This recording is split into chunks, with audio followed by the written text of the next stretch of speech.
baru. Kali ini kita akan membahas materi tentang senyawa organik, khususnya turunan alkana, haloalkana, kemudian stoikiometri. Senyawa turunan alkana terdiri dari 7 senyawa gugus fungsi. Yang pertama adalah gugus fungsi haloalkana. Haloalkana mempunyai rumus umum Rx, di mana X itu adalah senyawa halogen.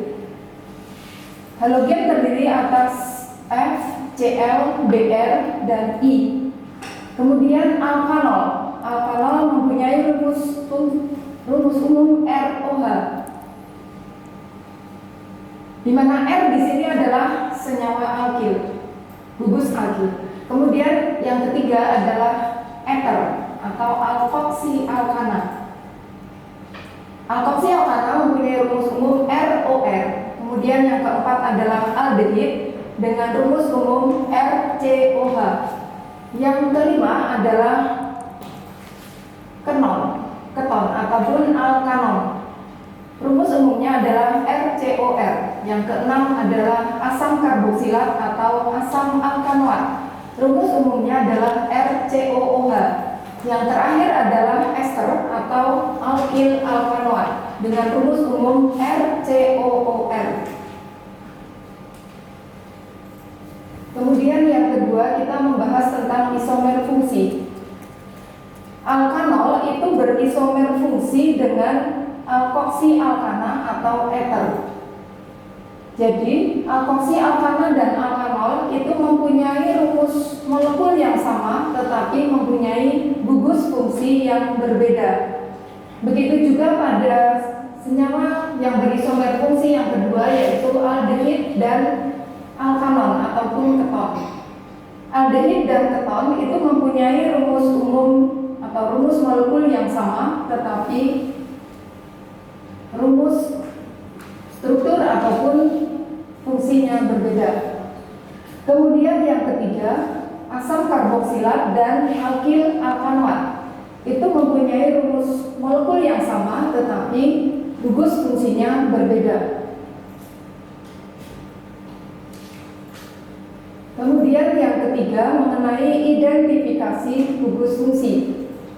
Di antara 7 gugus fungsi yang tadi sudah kita sampaikan, bahwa di sini ada beberapa gugus fungsi yang bisa dibedakan satu sama lain. Alkohol itu bereaksi dengan logam Na, sedangkan alkoksi alkana tidak bereaksi. Jadi, untuk membedakan alkoksi alkana dan alkohol itu dengan menambahkan logam Na. Kemudian yang kedua, alkohol primer itu dapat dioksidasi menjadi aldehid. Sedangkan yang sekunder itu dioksidasi menjadi alkanon ataupun keton. Alkohol tersier tidak dapat dioksidasi.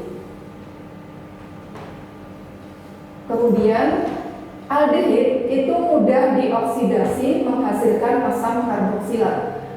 Jadi dari hasil oksidasi alkohol primer adalah aldehid, maka nanti oksidasi selanjutnya menghasilkan asam karboksilat. Sedangkan keton itu tidak mudah dioksidasi. Coba kita lihat sekarang pada soal UN tahun 2019 nomor 36. Nomor 1, di situ ada gugus OH. Berarti nama dari senyawa tersebut adalah etanol. Sehingga nomor 1 itu namanya salah, seharusnya etanol. Kemudian sifatnya mudah terbakar, itu adalah sifat dari etanol. Kemudian kegunaannya sebagai pengawet protein, ini adalah salah, sehingga nomor 1 salah. Nomor 2 itu etoksi etana, namanya sudah benar. Kemudian sedikit larut dalam air benar, dan kegunaannya sebagai anestesi. Jadi nomor 2 benar. Sedangkan yang nomor 3 itu kesalahannya adalah pada nama. Seharusnya namanya adalah propanal atau propionaldehid. Sifatnya larut dalam air itu betul. Kemudian pembersih cat kuku ini kegunaannya salah. Yang keempat, CH3COOH namanya betul, asam asetat. Senyawa nonpolar, salah, mestinya adalah senyawa polar. Kemudian bersifat sebagai pelarut. Ini asam cuka itu adalah untuk konsumsi, jadi cuka. Bisa juga untuk bahan membuat senyawa organik yang lain. Kemudian yang kelima, etil etanoat.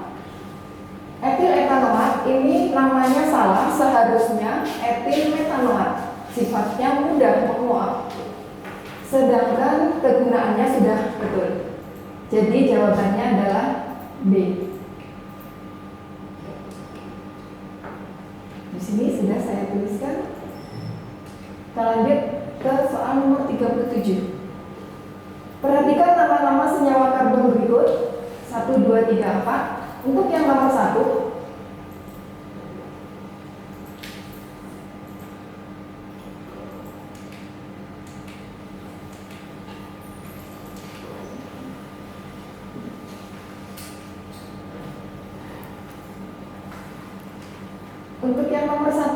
ini namanya alkanol. Yang kedua, jenis alkanon. Yang ketiga, asam karboksilat. Yang keempat, asam alkil alkanoat. Sehingga dari 1, 2, 3, 4 ini yang merupakan pasangan berisomer fungsi adalah yang asam alkanoat sama alkil alkanoat, yaitu nomor 3 dan 4. Jawabannya E. Sudah ada di sini. Kita lanjut ke soal berikutnya, nomor 38. Nomor 38 di sini yang ditanyakan adalah, berdasar reaksi tersebut sifat khas dari senyawa karbon adalah atom C dapat berikatan secara tertutup. Di sini tidak ada yang berikatan secara tertutup. Kemudian yang B, kedudukan atom C sebagai atom C tersier. Di sini juga tidak ada yang atom C tersier. Berarti yang B salah. Kemudian yang C, atom C hanya dapat membentuk ikatan dengan atom C saja. Tidak, karena atom C bisa juga berikatan dengan atom H ataupun yang lain. Kemudian yang D, atom C mempunyai 3 ikatan kovalen. Seharusnya atom C mempunyai 4 ikatan kovalen. Jadi jawabannya yang benar adalah E, bahwa atom C dapat berikatan tunggal maupun berikatan perangkap.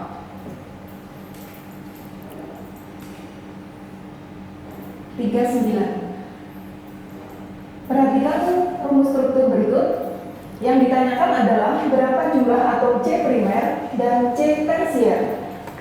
Atom C primer adalah atom C yang mengikat satu atom C yang lain. Dalam hal ini yang primer adalah ini primer, dan primer. Jadi jumlah primernya ada 5. Kemudian C tersier. C tersier adalah atom C yang mengikat 3 atom C yang lain. 1, 2, 3. Berarti ini adalah C tersier. Sehingga jawabannya adalah C primernya ada 5, kemudian tersiernya ada 1.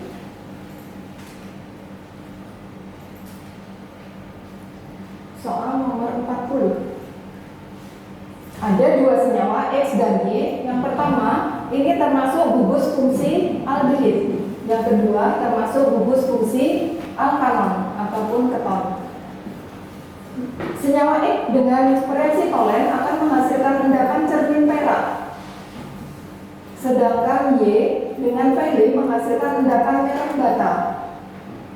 Kemudian ditambah oksidator kuat akan menghasilkan asam karboksilat. Yang keempat, ditambah suatu reduktor menghasilkan alkohol primer. Untuk yang jawaban nomor 4, ini terkait dengan oksidasi alkohol primer, itu menghasilkan aldehid. Sedangkan yang di sini senyawa Y itu adalah senyawa keton. Jadi yang nomor 4 itu salah. Senyawa X dengan reaksi tolen menghasilkan endapan cermin perak itu betul. Jadi antara senyawa X dan senyawa Y itu dibedakan dengan menggunakan reaksi Tollens. Reaksi Tholen itu apabila positif, dia akan menghasilkan endapan cermin perak, dan positifnya terhadap senyawa aldehid, yaitu senyawa X. Jadi nomor 1 benar.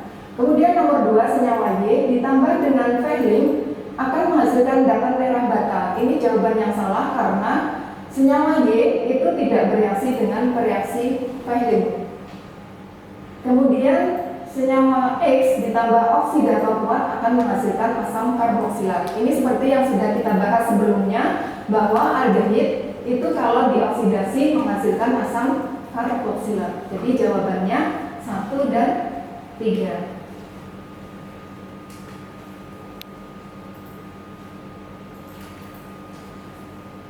Satu lagi tentang stoikiometri. Soal dari soal UN nomor 34. Pembakaran sempurna gas etanol. Etanol tadi adalah C2H5OH. Kemudian dioksidasi menghasilkan CO2 dan H2O. Persamaan ini belum setara. Oleh karena itu nanti dalam menyelesaikan harus kita setarakan dulu. Di sini dibutuhkan oksigen.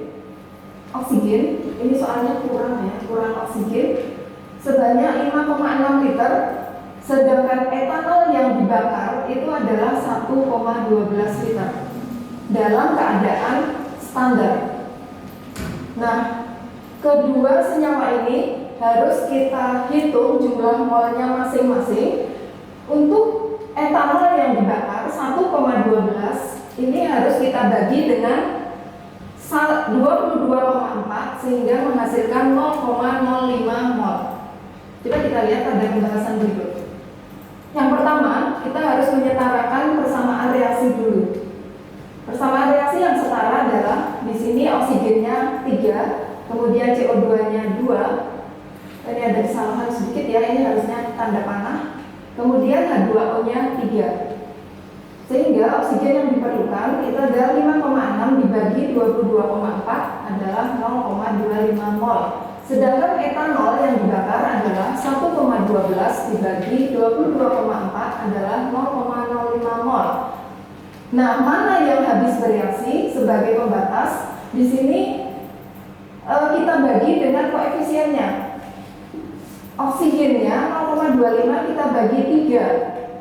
Kemudian etanolnya 0,05 kita bagi 1. Mana yang lebih kecil hasil baginya? Yang lebih kecil itu adalah yang habis bereaksi. Maka yang bereaksi adalah C2H5OH yaitu 0,05 mol. Maka O2 yang diperlukan adalah 3/1 kali 0,05 sama dengan 0,15 mol. Pertanyaannya adalah berapa massa H2O yang dihasilkan? Massa H2O yang dihasilkan adalah mol kali Mr. Mr dari H2O, ini kita cari molnya dulu. Molnya sama dengan ini ya, sehingga 3/1 kali 0,05. Maka massanya adalah 0,15 kali 18, ketemunya adalah 2,7 gram. Sehingga jawabannya adalah B. Sampai di sini pembahasan kita. Berikutnya Ananda nanti mendapatkan tugas yang nanti akan kita sampaikan di LMS. Terima kasih. Assalamualaikum.